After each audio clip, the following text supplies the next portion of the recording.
Well, I spent the last week after sharing at the last BBC I did on trying to share with you one more time about what this all means for me. And I'm wishing to sort of share with you what I'm learning and benefiting from living in community, what I'm learning and growing about keeping the precepts, about wearing robes, about living with my teacher, about practicing the precious Dharma. And had all this stuff come up. For some reason, this EML this year is giving me an opportunity to sort of stand back with my life experience here and look at the really, really big picture of how much I've grown and how much I'm still growing, how much I've learned and how much I'm still learning. And so I said, well, what's the bottom line? What's the bottom line for me? What's going on here? What's happening for me? And I came to this very simple thing, is that it's all about becoming a genuine, authentic, kind, and wise human being. That's what this place is about. To tap into, to discover, to recognize the deep fundamental goodness of my own mind, of my own heart, and then to be able to grow in a way that I can also support and encourage others to do the same. And that life here at the Abbey has opened my eyes to understand a bit more clearly the profundity of what the Buddha said on why this precious human life is so precious. So what is it about this precious human life? And that he taught that there's no other realm of existence that has the conducive circumstances to have what we have, and to, at the mind, the conditions, the precious human life, the freedoms and fortunes. There's no other realm of existence that we have the opportunity to create the causes for awakening.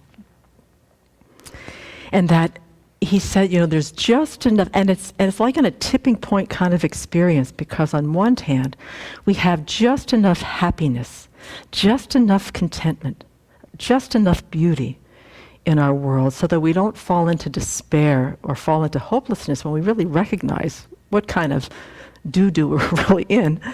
And at the same time, to have just enough disappointment, just enough dissatisfaction, suffering, so that we don't fall into this whatever, indifferent, apathetic kind of mind. And that the Buddha taught that that's what this precious human life is inviting us to look at and inviting us to engage in. And so I figured that if I wanted to become a Buddha, I think I first have to learn how to become a whole, full human being. Even though this is a conditioned phenomena, that it lacks any kind of inherent existence, so there really isn't a, quote, human being from its own side.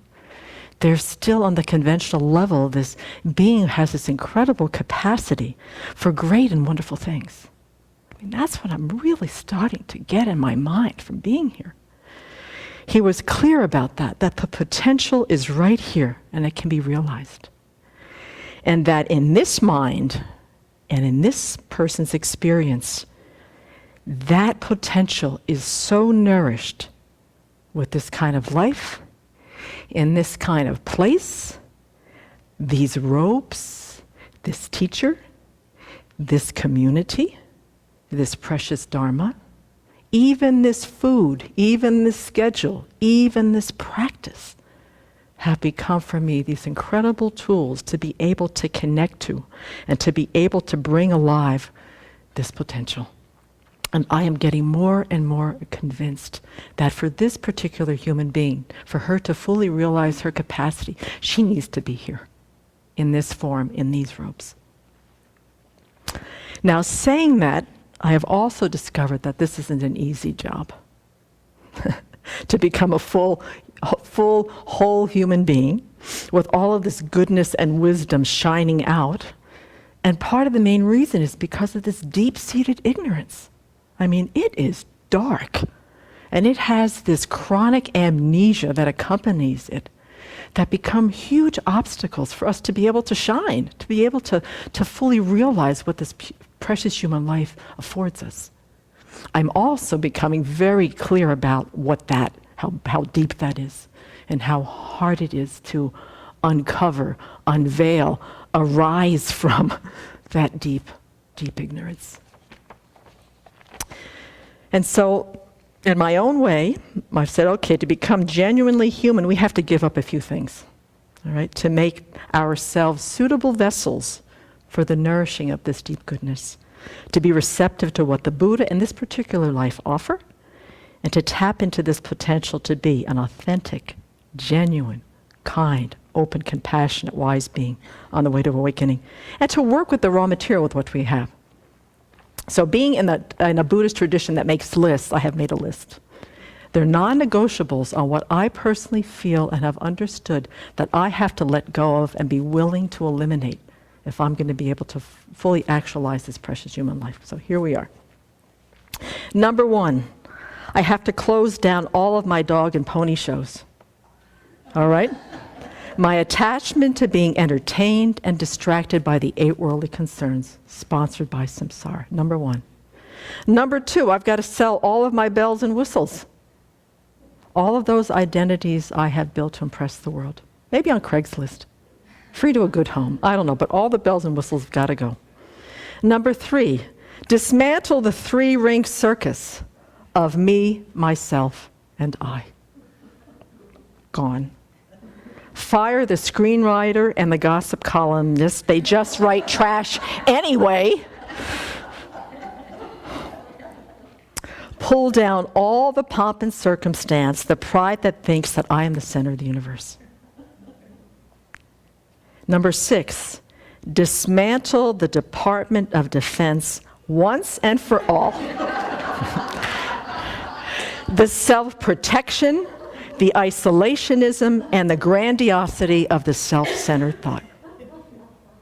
Number 7, stop the song and dance. No more excuses for why I create non-virtue and suffer so much as a result. To take full responsibility for this life, this mind, this human being. So stop the song and dance. Number 8, clear the decks of all my wrong views. Number 9, knock down the house of cards. A poorly constructed concept of I based on ignorance, which means it has basically nothing to stand on. And number 10, dispense with all the smoke and mirrors that prevent me from seeing the nature of reality, the kindness of others, my own Buddha potential, and my own awakening mind. That's my list. That's what I'm learning about being an authentic, genuine human being. That's what life at the Abbey and what keeping the precepts, all of what I've mentioned, that's what this means to me. To take this precious human life to heart in the best way that I can, to model it for myself and others, about what being a whole person, being a human being who has realized or is trying to realize their potential, looks like, acts like, talks like, thinks like. And to do this just for the benefit of all beings. That's what I've come up with this week.